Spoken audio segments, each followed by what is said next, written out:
African traditional religion. It is as ancient as the land that gave birth to it. Yet, in spite of its age, today it is as vibrant, colorful, and alive as its people.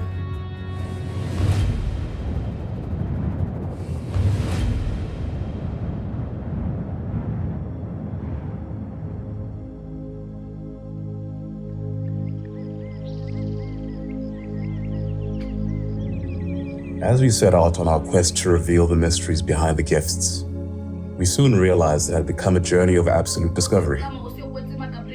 The first was that the practice of traditional healers had a drastic and powerful evolution over the last 30 years.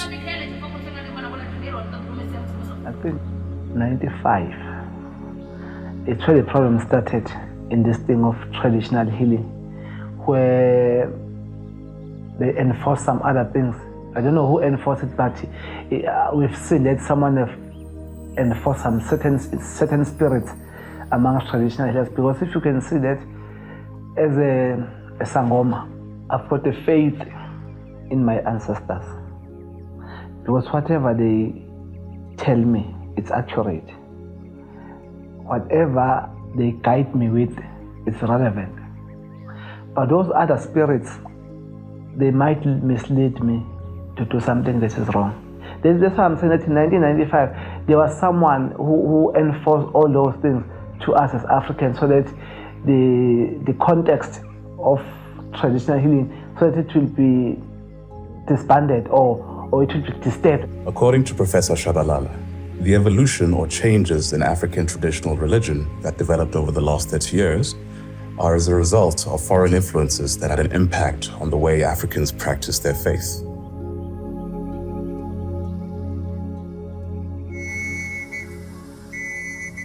Our second discovery was that the story of every traditional healer that crossed our path had a similar beginning. None of them chose to become traditional healers by themselves. They saw themselves as ordinary citizens who had no choice but to obey the ancestral spirits when they were called. I didn't want to be one, but then I just couldn't resist not being one anymore, because I was suffering. I had all these illnesses. Doctors didn't know what was wrong with me. I went for consultations with the traditional healers. They were all saying the same thing, that I need to head to my calling.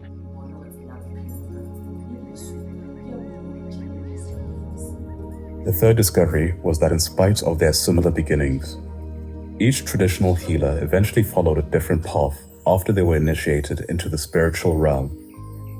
A spiritual realm that is inhabited not only by ancestral or familiar spirits, but also spirits that are divided into a hierarchy of higher and lower beings, some more powerful than others. So the hierarchy consists at the top of God, and the God is known by many names, but he is perceived to be the creator, the source of all things. Under God, we have spirits, divinities. And these divinities are what some would call the masters of elements.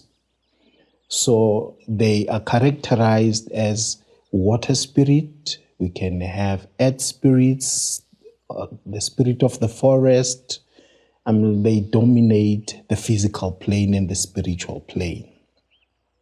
And after them, then we have the ancestors.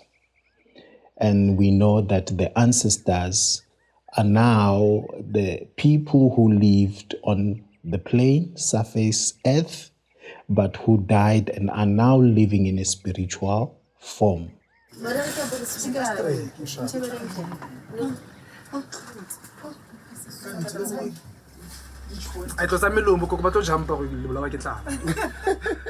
Once you are called for initiation, you have to go for training with a mentor, also called a Gobela. A Gobela is a sangoma called by the ancestors to train others. Trainees are called twasas. During training, you are led by the Gobela to invite the ancestral spirits to inhabit you. Trainees or twasas can be inhabited by one or many ancestral spirits.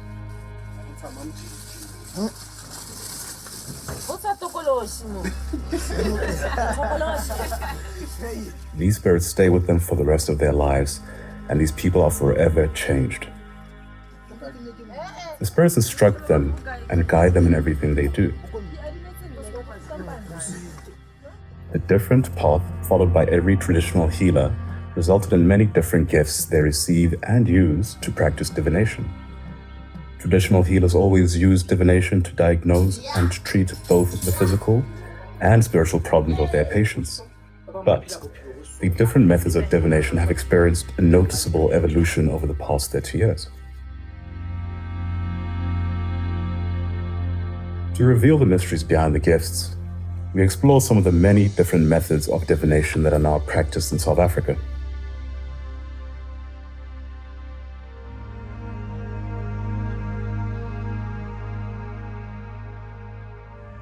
A key element in divination is the use of their 5 senses when traditional healers communicate with the spirit world. The 5 senses are sight, sound, smell, taste, and touch.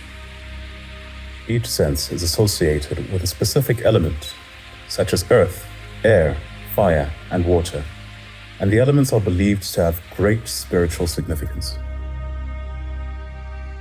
Meet Ditako John Finty, known as Mkhulu Finty, a traditional healer that has a special approach to the treatment of his patients. But before we look at his divination methods and gifts, we need to look at Mkhulu Finty's regalia, as it is also different from the usual outfit most modern sangomas wear these days. Jwale ke tlo bua ka hlo ena ya ka. Mona hlohong ya ka ke apere letlalo la tshweni. Ya ene ke apereng ke letlalo la tshweni le hlohong ya ka mo hobaneng ke apere letlalo la tshweni. Nako e kgolo le e nyane re le dingaka tse phekolang batho re kopane le bakudi ba bang ditaba tsa bona di re etse ka re batho bana le mafunfunyane be ka re a hlanya. Jwale letlalo lena la tshweni le thibela le etsa go hloya ka ebe masene jwalo ka tshweni masene tshweni ha e roba le ka tlala. So letlalo lena la ka le etsa gore ke be masene ka tsela e nngwe makatsang ke gore le ha dintho di ka tla ho nna di tsa ka tsela ya go hlanya kapa di tla ka tsela e jwang letlalo lena la ka la tshweni le etsa gore le thibele mafunfunyane e batho ba ka ntlisetsang mo. The skin that is draped over his shoulder is a springbok skin, as the animal is able to jump high and jump over obstacles, so Mkhulu Finty can overcome obstacles and potholes or problems on behalf of his patients. Now, the staff of a traditional healer is a very important object, and also part of their regalia that draws spiritual power to them when they do divination. Mkhulu Finty's staff looked like a unique choice to make when he sat down to talk to us.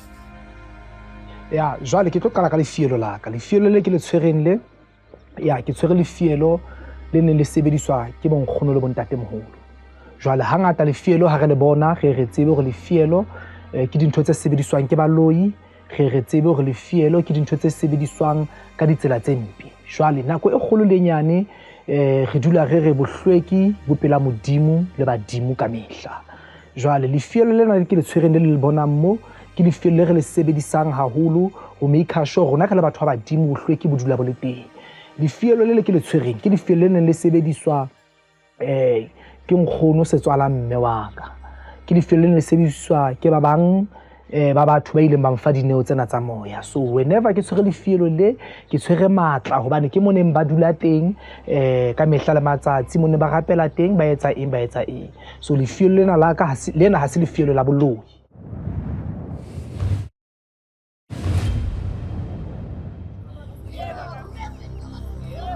Unlike most traditional healers who will use one method of divination per patient, Mkhulu Finty uses at least 3.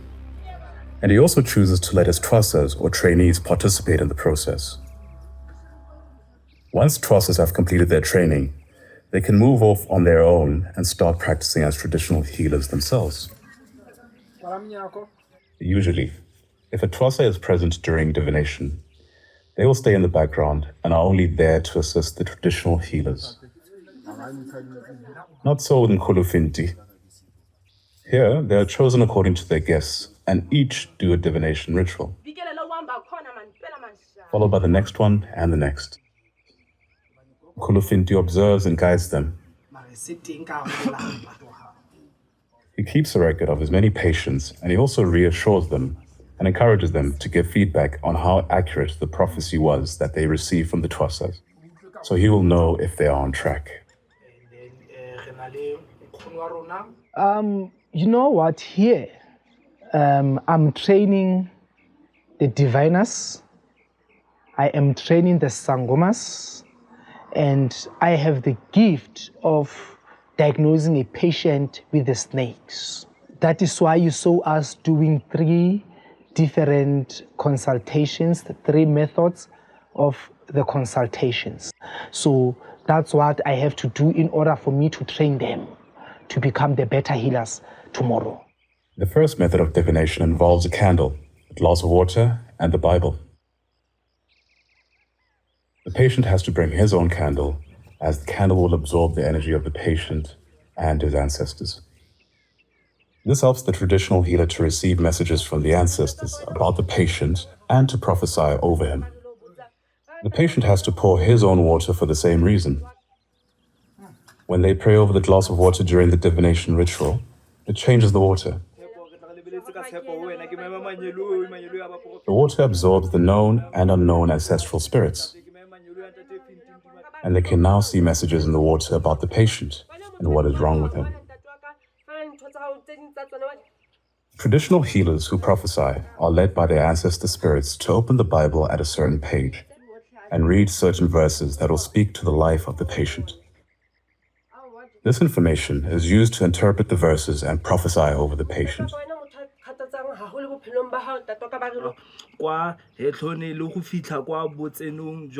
Nkulufinti will join in the ritual and share his message from the ancestor spirits with the patient.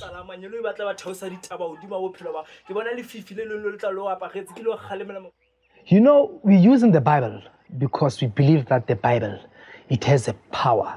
The Bible, it has a power to make the miracles onto the life of our people. The Bible has a power to make a change. Imagine the life without the Bible. What earth will it be without the Bible? The second part of the divination is done by throwing the bones. With this method, the trainees receive messages from the ancestor spirits that they called to assist them.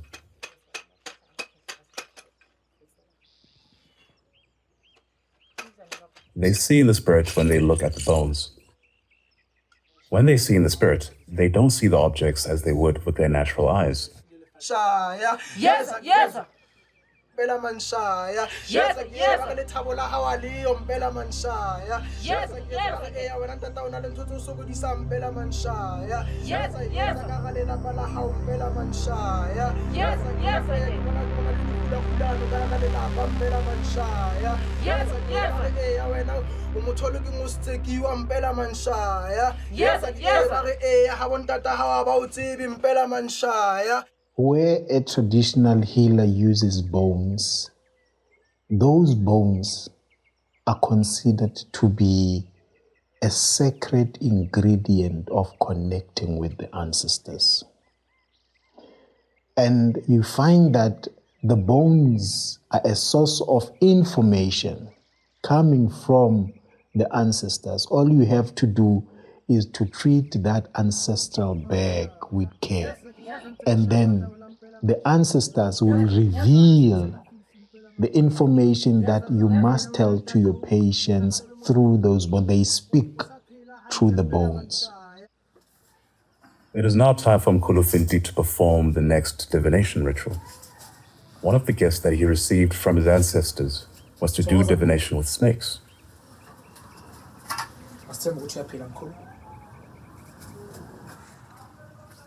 He named his snakes Cain and Abel.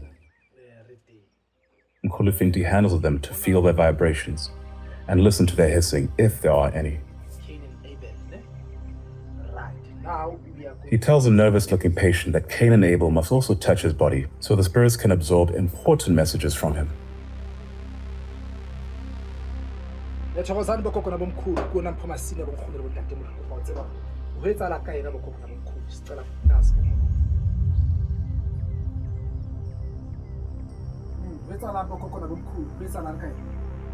etsahalang ga kopa o tseba gore etsahalang kakhulu Makhehla thokozani kakhulu kakhulu bogogo kakhulu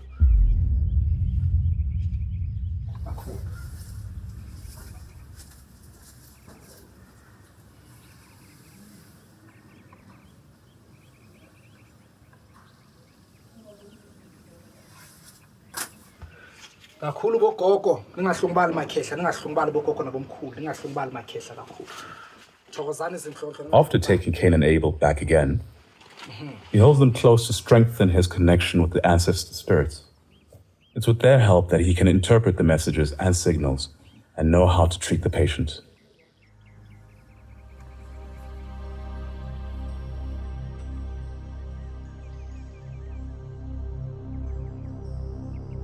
Okay, Ntate Mamela ne go na le boto e hlahella bogogo ba re wena o motho wa ko Northwest. People will say, why are we using the Bible and using the snakes? Because according to the Bible, the snakes, it's a symbol of devil or whatever you can name them. Now you go to the scripture of Exodus on the Bible. It will tell you that the Lord told Moses to build a snake. And he said, you know, Moses, everyone who will look onto this snake will get healed. So the snake that I've got here, I believe that everyone who is looking at the snake will get healed.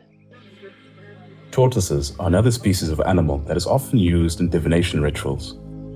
In African traditional religion, tortoises are seen as animals that have great wisdom. They are also believed to bring luck and wealth to the owner and to those that consult with them. Mapefo Sadela is a traditional healer that received the gift from her ancestors to use a tortoise during divination rituals.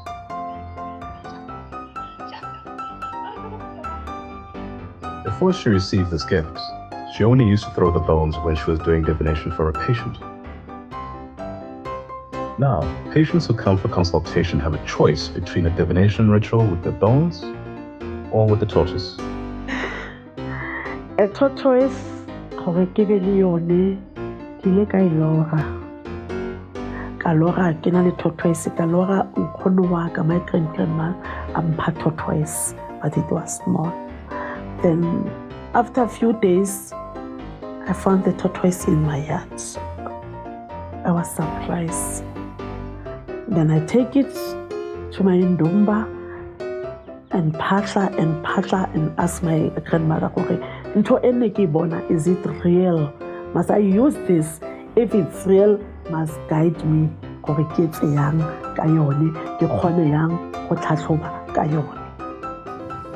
Before she does a consultation with the tortoise, my Mapefo will pray to the ancestors and ask them to guide her. When she is alone with the tortoise, she would put it on her chest to communicate with it closely. The tortoise has been with her for 7 years, and Mapefo knows it very well. Mapefo calls the tortoise Peter or Piti, and we were curious to know why she chose this name specifically. It's just the name that I like to call it. Since I got it, I say, here's Pete, then I call it Pete. During the consultation, the ancestor spirits would give her revelation about the condition of the patient and how to heal the condition or solve the problem. Ha ke bua le Pete, ke a tshwara ke a phahla, from there ke a ikuka, ke fetsa ikuka ke ya mona, then I look at it, then I talk with the tortoise, then I put it down, then I take it and give it to the patient and say the patient must pray with the tortoise.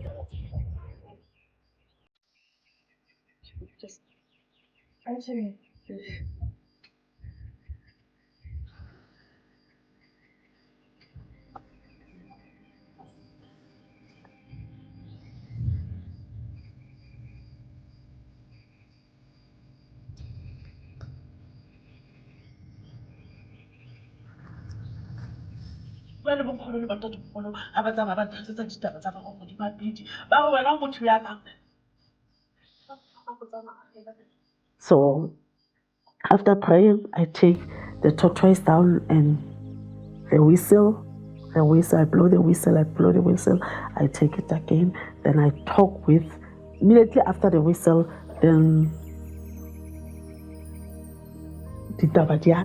The whistle stirs up the spirits, and she can then receive very clear messages from the ancestors about the patient. Since this woman has very personal and intimate problems, my PEFO was not allowed to share any of the information with us.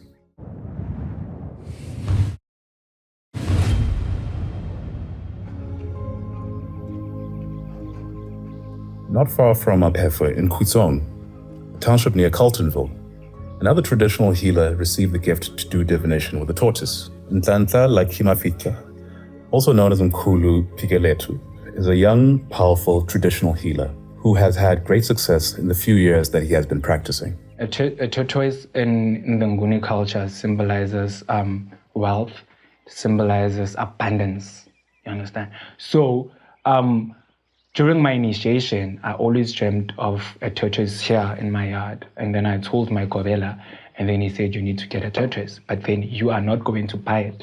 Your spirit guides will guide you to a tortoise. One day I was in the field and I got one. And then when I came back with it home, I was talking to it. And then ancestors came through dreams to me. Said, you can use this because I can understand Kamaku. His name is Kamaku. Then I can understand him. Like if I put him here and then I tell him to tell me whatever is bothering you, then he can tell me. Then I can tell you.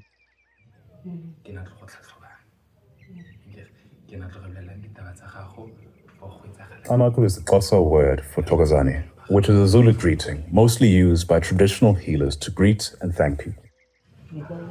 An important part of Ntlantla's divination ritual is the special oil that he rubs on the tortoise. The oil assists him in communicating with the spirit world because it opens a portal that allows more ancestral spirits to come through, so he has a closer connection with them. But this oil is special in more ways than one. The oil is made from different animal oils. Which I don't think I'm allowed to mention, it is made from different kinds of oils from animals. So I get the animals already dead, though I don't kill them myself, and then I just extract the oil from them, mix it with some other herbs, and then it is to help me better connect with Kamaku, because when I apply the oil on my hands and then I apply it on his shell, then that is a connection. The friction when I'm talking to him with the oil, then it absorbs my energy and I'm able to absorb his energy as well.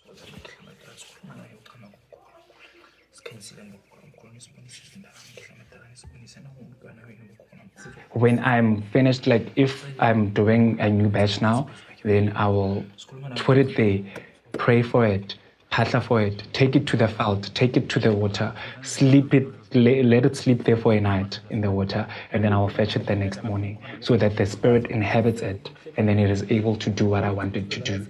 You are not allowed to be having sexual intercourse during the time you are going to work with the oil or during the time that you are making the oil. You must not lust after anything. There's food that you don't eat, like pork. You don't eat pork when you go into the river.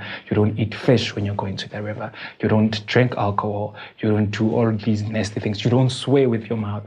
You don't keep anger towards someone. If you are angry at that moment, you forgive and forget right there and then. It is called ukuzila. In the Nguni language, it is called ukuzila. When you zila, it's fasting. Yeah, in another word, in English, it's fasting. But then we are zila, so that the spirit can come inside my body and be inside of me. When I go into the water entities, then they are able to inhabit me without all the dead inside me.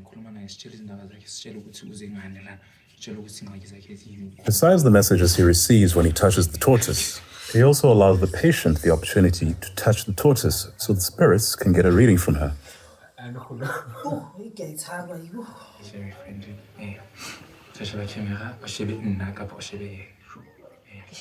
Many patients prefer divination rituals with tortoises because of the belief that they bring wealth and abundance. ke tlo tlhola bophelo ba ka. Ke kopa o ntlhagisetse ditaba tsa ka tse di patile. Kamaku, talk to Kamaku, give Kamaku to my patient so that my patient can talk to him and tell him that he's here to look for help. He'd like a reading. And then I take Kamaku back and then I tell him, Kamaku, you heard what the lady wants, so talk to me. And then I put him there. Usually, Kamaku will go to the patient and just sit with the patient there. And then as Kamaku is reading your energy, then it transports to me and then I speak it out. Yeah. Aye. Oh. Sorry.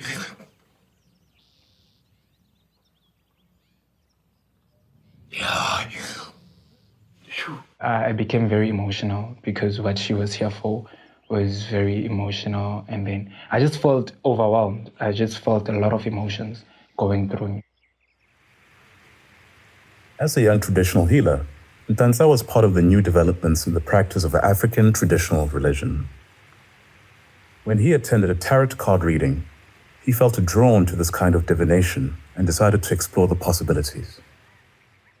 They say that it is not part of the sangoma culture, and then what I'm doing is wrong. But then I consulted with my ancestors because you took me out of school, so now you need to have a way for me to make a living. Because when I went to school, I was going to get a job probably, then work and everything, and then I was going to make a living for myself. So they gave me the knowledge that, you know what, you can do this and this and this and this. Then I went online and I'm able to make a living for myself. According to Ntanhla, the ancestors led him to the decision to use a deck of playing cards as another way to do divination. A friend of mine wanted us to go for a tarot reading.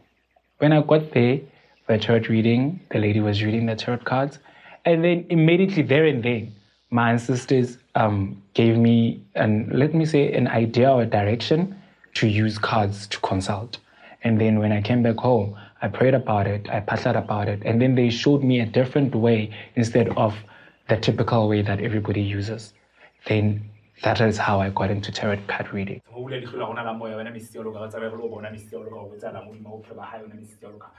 When a patient requests a card reading, Ntanhla asks them to bring their own cards.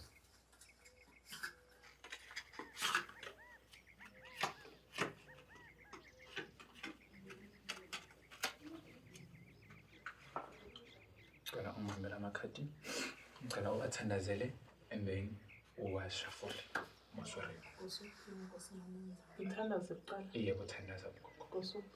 It is interesting to note that all the traditional healers experience this principle. When a person is a believer in African traditional religion, when they have faith in the work that the traditional healers do for them, they attract ancestral spirits not only to them, but also to any object that they own or touch, such as a glass of water, candles, and in this case, a deck of playing cards. In preparation for the consultation, Ntanhla will light a candle. Both he and the patient will do a phahla ritual to call the ancestors and thank them for their help. The patient has to shuffle their cards to strengthen the connection to her ancestor spirits. They pray over the cards and Ntanhla starts to deal them in a certain way. Led by the ancestors, he would single out a certain card or cards that convey a clear message to him.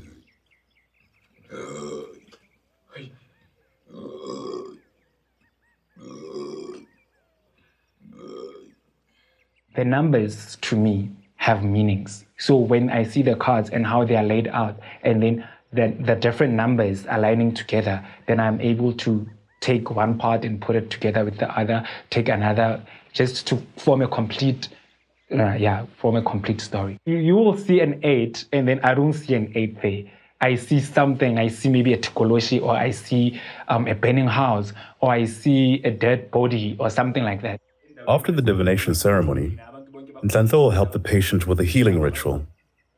The water that is used in this ritual is not from a tap or a bottle. Ntanhla prepares this water in a special way so that it becomes holy and powerful to them. Then I use the water that I get from the river. my special place in the river where I get my holy water from. Then I use the water to sprinkle on my cards.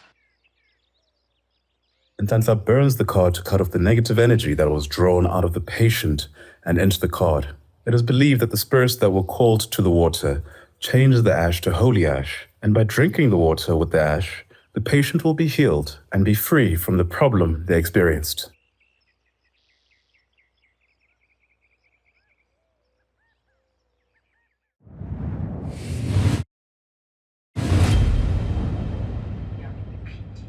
Pindile Mokhale is another traditional healer who was drawn to tarot card reading as a method of divination. Pindile lives in Polokwane, Limpopo.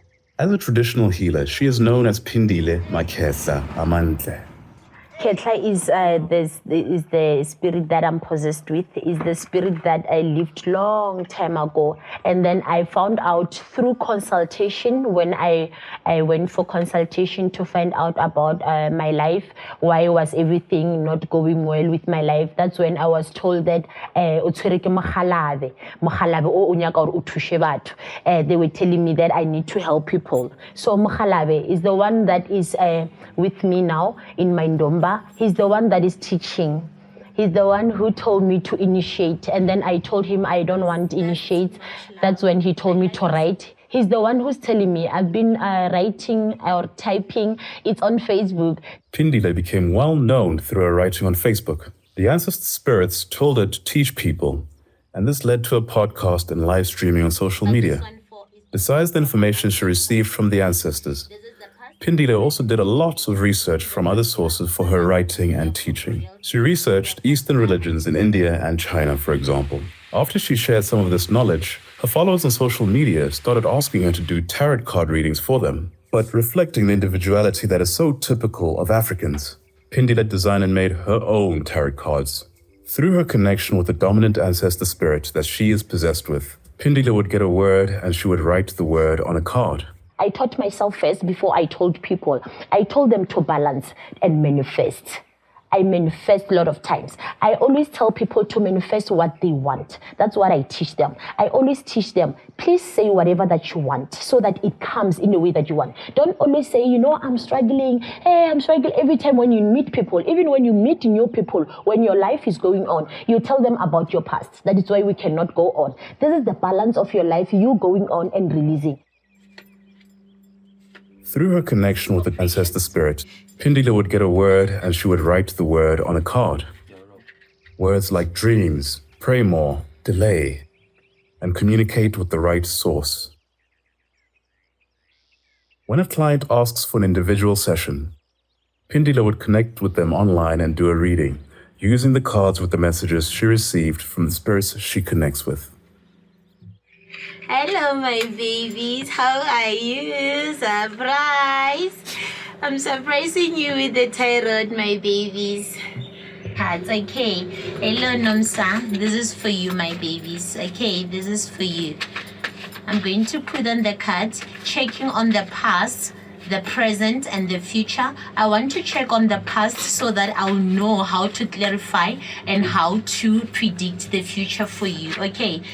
This is what I always tell my ancestors, like, why do I always be in my Ndomba? So I only know that I'm in there when I start helping people. When people come here every day asking for help, I'll ask myself, if I was not here, where will they go?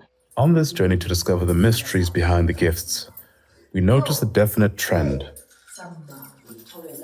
Most traditional healers will still practice throwing the bones in their divination rituals.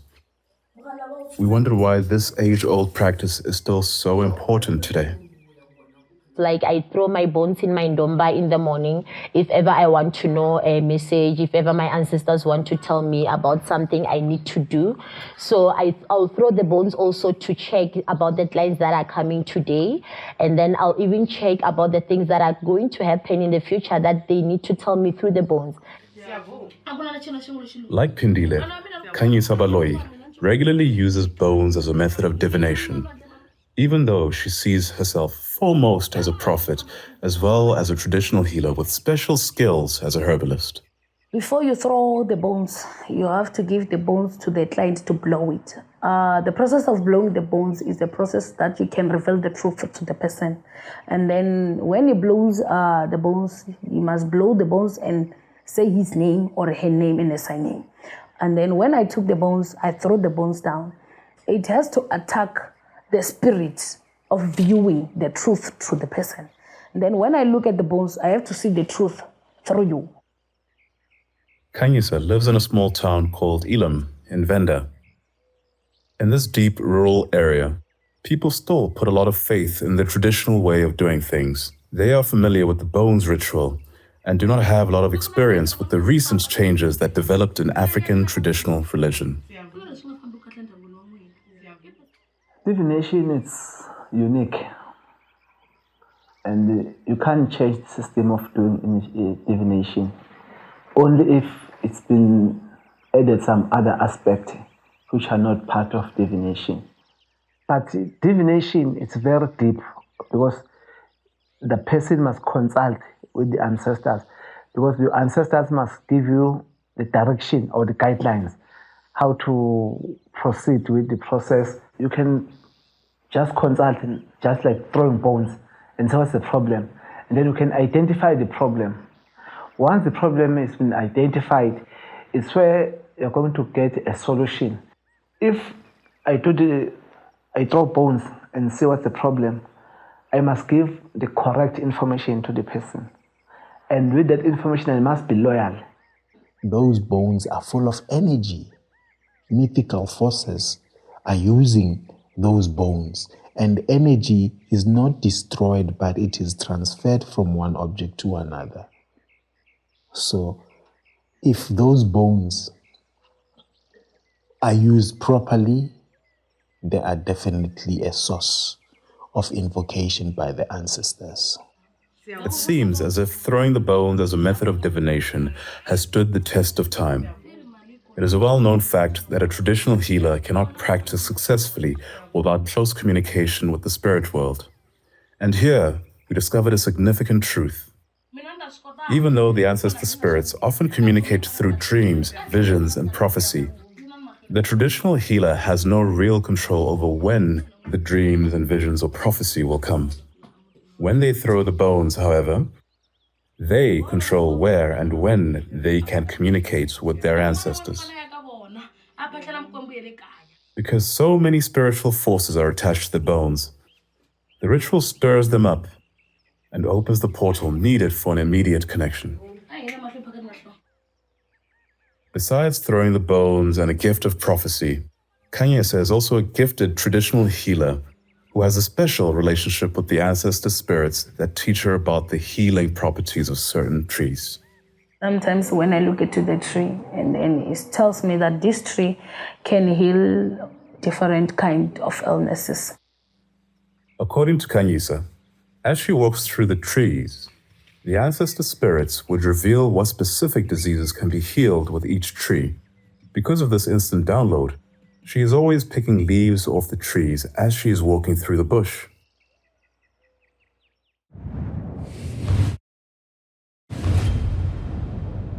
Our journey of discovery led us to another interesting phenomenon. The spiritual awakening over the last 30 years has exposed traditional healers to foreign and often dangerous spiritual forces that can harm them. But traditional healers have found curious ways to protect themselves. I had the incident where I had to connect with the spirits that I don't know. The spirit of witchcraft. I had to connect with that one time because I did not even know. I thought I'm connecting with one of my ancestors who were buried long time ago. But when this spirit arrived, I said, no man, this one, I don't know this spirit.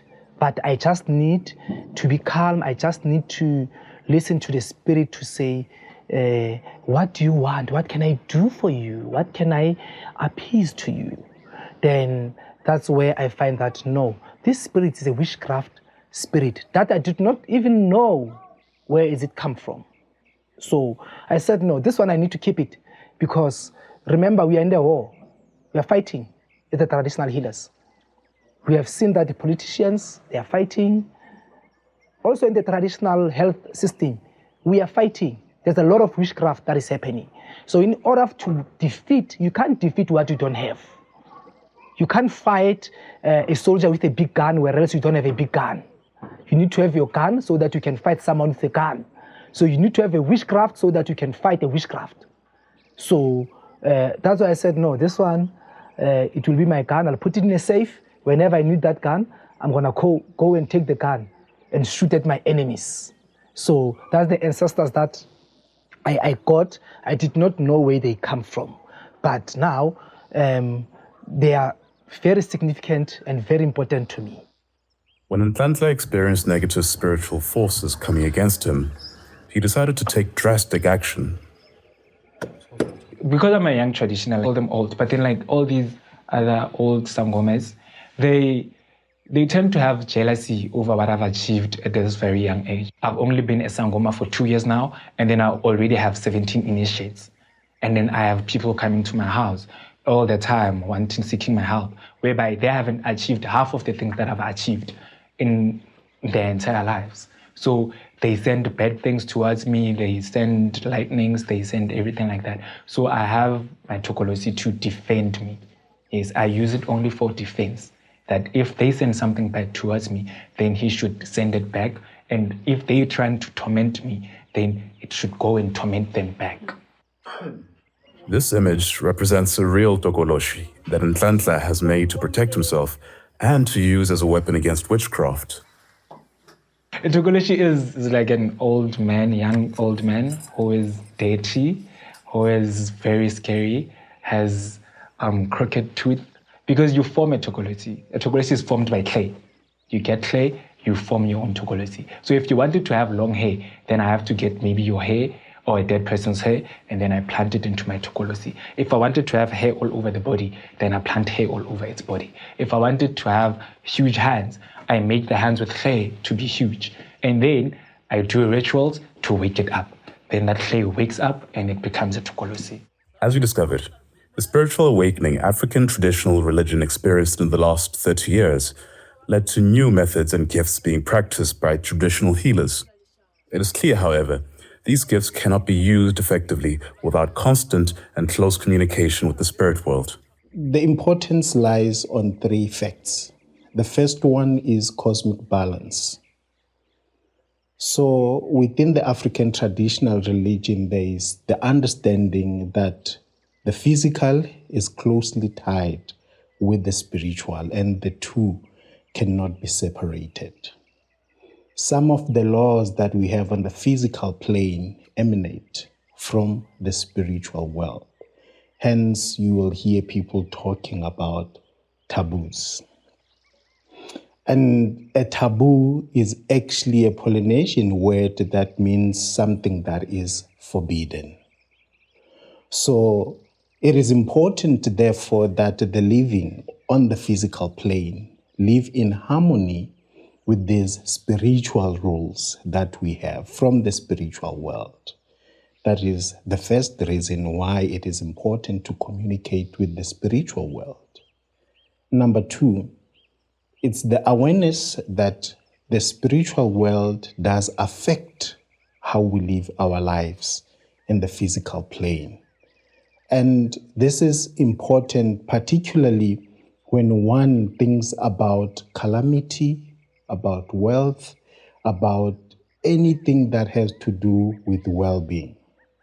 Because some of the things that happen in the physical world are actually influenced by the spiritual world. And the spiritual world has a way of communicating with the physical world, which is number 3. The most way in which they communicate is through the mediums. And these mediums are traditional healers. Since traditional healers are mediums or intermediaries that connect believers to the spirit world, they have a serious responsibility on their shoulders. Since they receive gifts and powers from the ancestor spirits, it is important to choose what they do with it. And it is the hope of most believers in African traditional religion that these gifts and powers will be used for good and not evil.